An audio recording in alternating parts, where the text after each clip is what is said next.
unless I'm not shrinking that much. And if I shrink down, I'm not gonna get up. Yeah, this is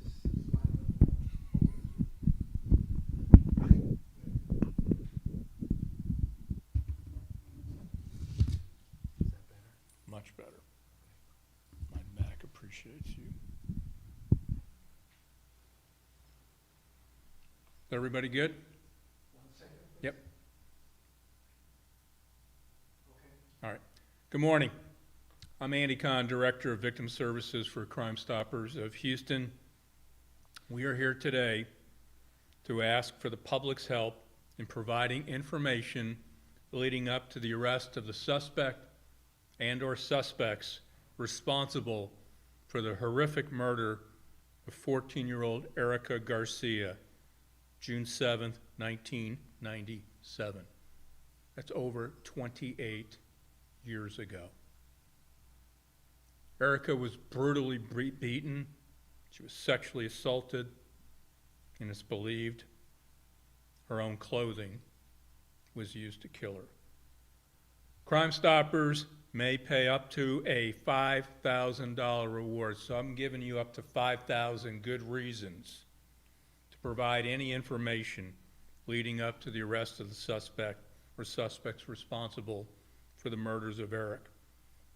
We're asking you to call us, 713-222-TIPS, submit a tip online, www.crime-stoppers.org. We have a mobile app available in over 20 languages.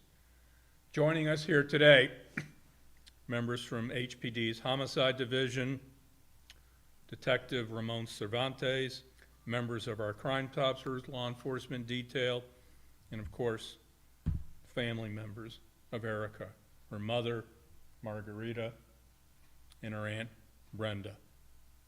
And I'm gonna ask Homicide Detective Cervantes to come up here, kind of brief everything, what's going on.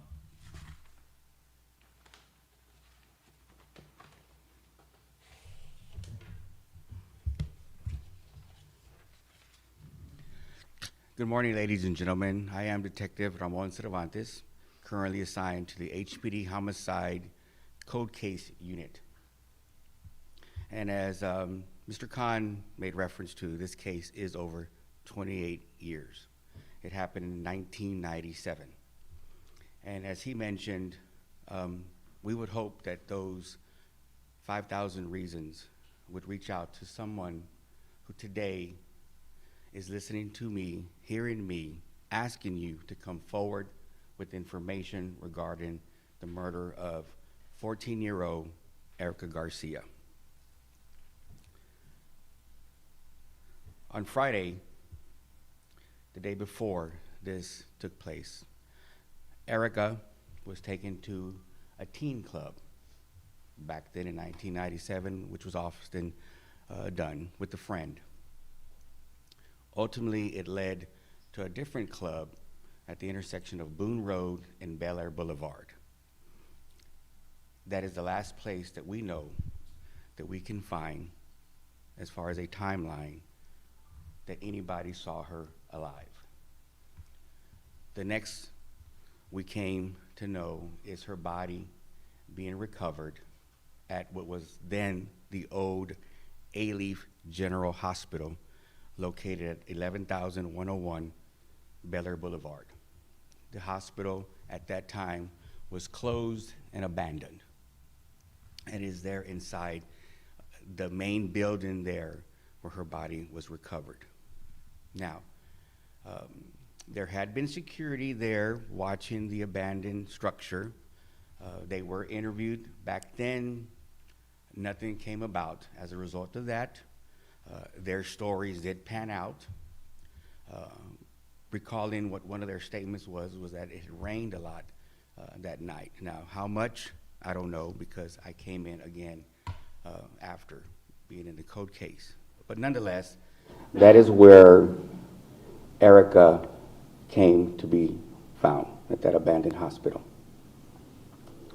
From everything that I have read about Erica, having talked to her mom, Margarita, and her aunt, Brenda,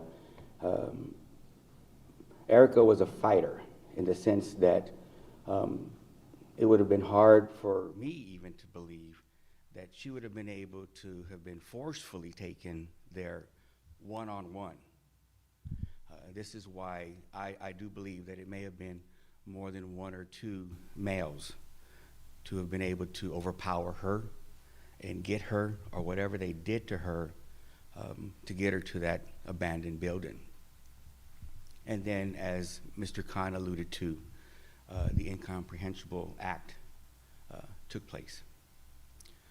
So once again, this case remains open, and we are asking for the public.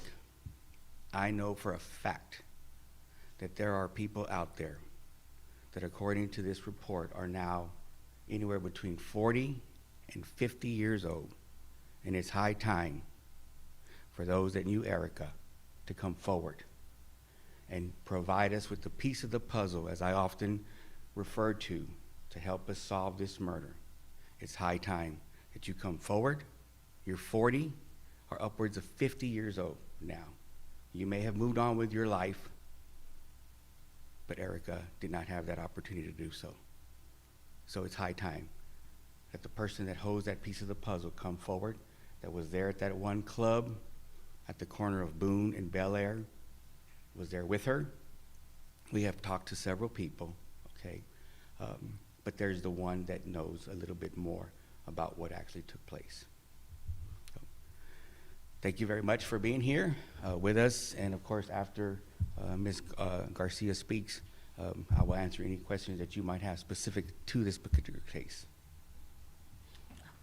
Did you want to say anything or introduce yourself? Yeah, please. Yeah. Thank you. My name is Derek Spear, and I'm a retired Houston police officer. And I was assigned to Sharpstown Middle School at the time of Erica's death. I spoke a lot with Erica, and I'm going to kind of tag team on these other comments about the folks that are 40 and 50 that know something. They probably have children that were Erica's age. And just put yourself into Margarita's position, how she feels if that had been your kid. So definitely make the phone call. I love the 5,000 reasons, because this does need to end. We need closure.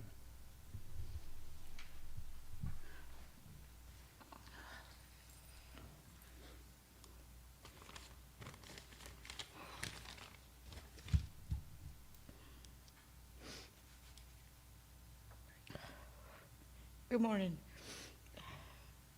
My name is Margarita Garcia.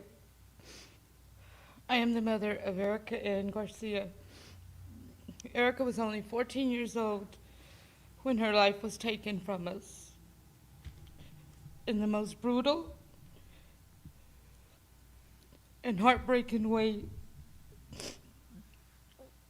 For nearly 3 decades, our family has lived with the unbearable pain, unanswered questions, and the weight of knowing someone out there knows something and who did it. We are asking from the deepest part of our hearts for anyone who knows anything in the smallest information to come forward. If you have heard something, if you remember someone talking or acting differently around that time, or if you carried the secret out of fear or loyalty, now's the time to speak. Erica was a daughter, a sister, a friend, and a beautiful soul that deserved to live out her life. We cannot change what happened, but we can bring her justice that she deserves. Whoever did this needs to be held accountable. We've waited 28 years for answers. Please help us bring peace to Erica's memory and justice for her name. Thank you.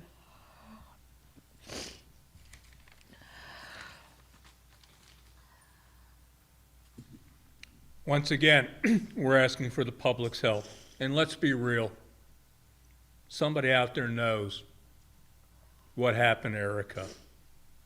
And it's time for you to get a lightning bolt of conscience and step up to the plate and do the right thing. You've been carrying this burden now for over 28 years. Reaching out to Crime Stoppers anonymously, you can unburden what you've been carrying for over a quarter of a century. It's been 28 years and no answers. Grief is intensified when justice is lacking. It's been over 28 years and still justice is lacking for Erica and her family. It's time, and it's way overdue, to give them a semblance of closure and justice and give them the answers they so sorely need. And to the suspect and suspects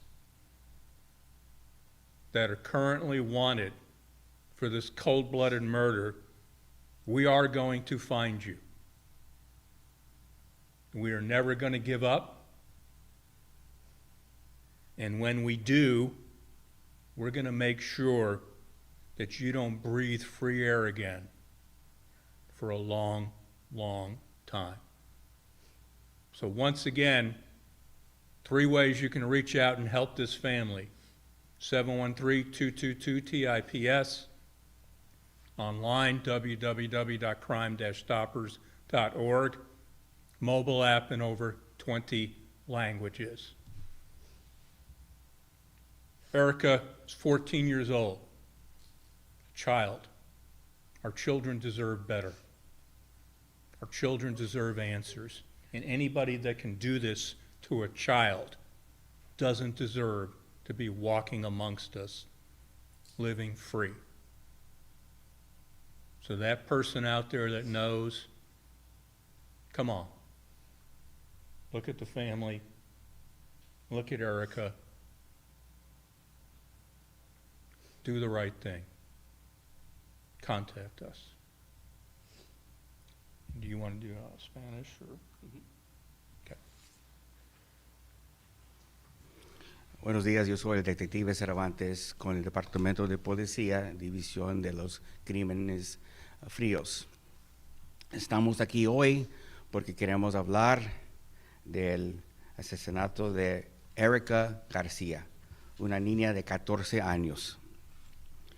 En esta fecha, en 1997, Erica y una amiga fueron a un teen club en esos años, como les decían. De ahí llegaron a otro club entre las calles Boone Road y Bel Air Boulevard. Ahí es el último lugar donde sabemos que Erica todavía estaba viva. De ahí, en el mismo calle de Bel Air Boulevard, estaba un hospital que ya estaba cerrado, que se llamaba el Alief General Hospital. Y ahí, en ese edificio de ese hospital que ya estaba cerrado, es donde encontramos el cuerpo de Erica Garcia. Estamos aquí hoy porque quiero pedir al público y todos que quizás saben algo, tienen un pedacito de este rompecabezas que nosotros necesitamos. Hemos hablado con mucha gente y no voy a decir el nombre de ese grupo, pero yo creo que más o menos saben de qué estoy hablando, porque yo no quiero darles nada, pero ellos saben y quizás tienen ese pedacito de rompecabezas que nosotros necesitamos para dar una solución y podamos agarrar a los sospechosos que eran o son responsables de este crimen. This time we'll open it up for any questions. Did you ever have a suspect at all? Not a suspect by name. There's several of them, like I said, the group, if you will, and as I said right now in Spanish, I don't want to give them any props that were there, that we have identified. There's others who, quite frankly, are cowards, who have not wanted to come forward. And again, I mention again, these men, and I use that term lightly, are anywhere between 40 and 50 years old, okay? And as a girl dad, I too get very angry at what has occurred with this, okay? But So not a named suspect, but we do have persons of interest, if you will. ¿Puedes mencionar eso en efectivo, por favor? Yes, ¿Puedes ma'am. mencionar eso en español? Sí, yo soy un papá, muchachas. So, me da mucho coraje en saber que la pregunta era si teníamos sospechosos, nombrados. No tenemos un nombrado. Estos miembros de ese grupo, hay varios, pero en mi opinión, como papá de muchachas, son cobardes. Ya tienen 40, entre 40 y 50 años. Ya es tiempo que ellos se presentan y nos dan ese pedacito de rompecabezas que necesitamos. So hay muchos, unos pocos personas de interés que nosotros sabemos. Were you able to count on DNA evidence in this case? That is something that the entire world likes, the DNA. And to answer your question, yes, and that's what we're going to approach. But it has to be done very carefully.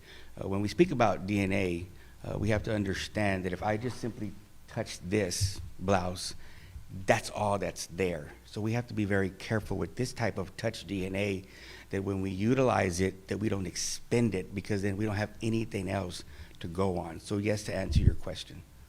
In that case, so you had done a story with y'all a couple of years ago. At the time, y'all had mentioned that you were trying to do some new interviews with people. Did anything come of those interviews in particular? We have. We've traveled to New Orleans, all over Houston, and as I say, and I'm not going to hold back, you have individuals who, and they know who I'm talking about.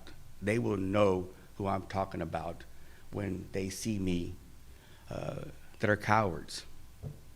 They're cowards. Because they were there with Erica at that last club that they were at. And they've all moved on. They've all moved on.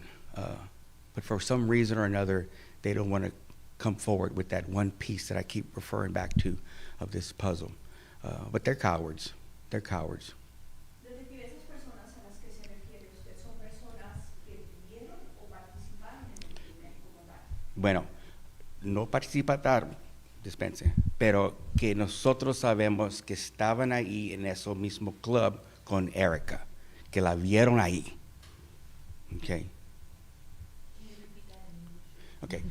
So again, participating and involved, I want to stop short of that. Okay. What I am saying, and I repeat, that we're at that last club, and having spoken to them, have said, some of them, not all of them, that were present while Erica was there as well. And that is the last place at that particular club at the intersection of Boone and Bel Air that we know that Erica was there and alive.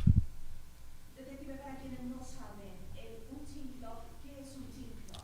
¿Cómo lo puede escribir from back in the day? Okay. ¿Cómo era eso? En ese tiempo, estos teen clubs que teníamos aquí en la ciudad, los teenagers de 14, 15 años podían ir a estos lugares donde tocaban música, podían bailar, no vendían cerveza, nada así. Pero muchos iban a esos mentados teen clubs. Y ese es el teen club donde Erica y una amiga fueron antes que todo esto pasó. No pasó de ese lugar.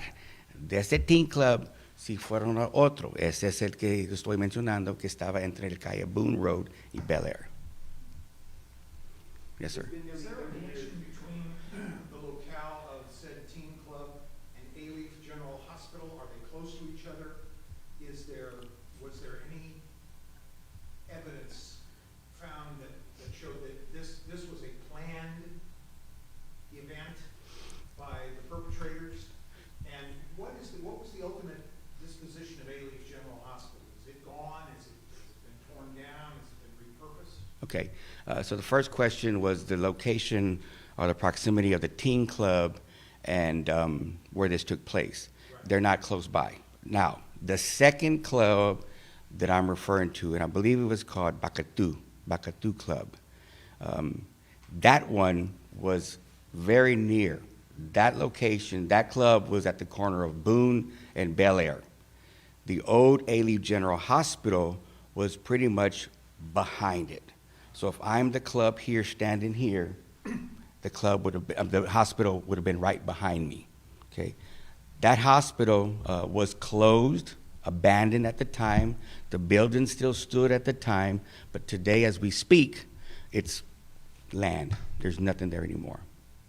Okay, now as far as it being planned, I don't think that it was planned per se. I think it was an opportunity to take advantage of Erica and ultimately lead to this. Yes, sir. Se llama Erica Garcia. Okay. Gracias. You said at the time that there was some security watching the building there too. Was this building a known problem where there was other criminal activity going on? Just trying to kind of get a better sense of what's Okay. going on there. Okay. So there was security there, but it was security because the building, the hospital itself, had already been closed, abandoned. So they pretty much were watching for people to possibly go and do graffiti, break windows, whatever it may be. So there was security there. The initial detectives did speak to those security guards, and they panned out. I mean, their stories panned out as far as any other incidents taking place. I can say without a doubt, this was the only murder, scene of a murder that took place. Now, as far as graffiti, vandalism, and things like that, I'm sure there was, as of any other abandoned structure that we have in the city. Just talk about, with that evidence being, as you mentioned, almost 30 years old, and what does today's technology do to get you closer to finding out what exactly happened? Well, DNA is forever, okay? And that's what I want to tell those cowards who don't want to come forward, okay? DNA is forever, okay? And we have that, okay? With technology today, it's wonderful. It helps us. It helps us a lot. But we have to be very careful with utilizing the small amount that we do have, that we don't expend it all, then we don't have any more. So we have to have the right lab that's going to be able to help us and do things like that to take this further with the DNA that we do have. Just one question about the DNA. I believe you mentioned being assaulted, so there will be blood DNA evidence, I'm assuming. That would definitely say this person was there. Well, we tend to want to hold things close to our chest, okay? And I'm speaking to the suspect as well that's out there. Somebody knows the suspect, okay? He knows what he left there. We also know what he left there. With said DNA, have you done nationwide check from, DNA files through Washington or other states or what have you? And has this gone potentially international? Even if it said suspects may have gone to Central or South America or if they were from there initially? So starting from the end back, as far as international, I don't know if it's made it international. As far as a possible suspect fleeing internationally, that's always going to be there as well, okay? As far as the DNA, we have the CODIS, which many of you are familiar with, and of course that's there. However, unless we all in this room have supplied our own DNA to individuals, it's not going to be in any database. Thanks, guys, appreciate everything. We're good? We can get everybody to just take a real, yeah. Okay, we're good, thanks. You got everything? You did good. Good. Proud of you.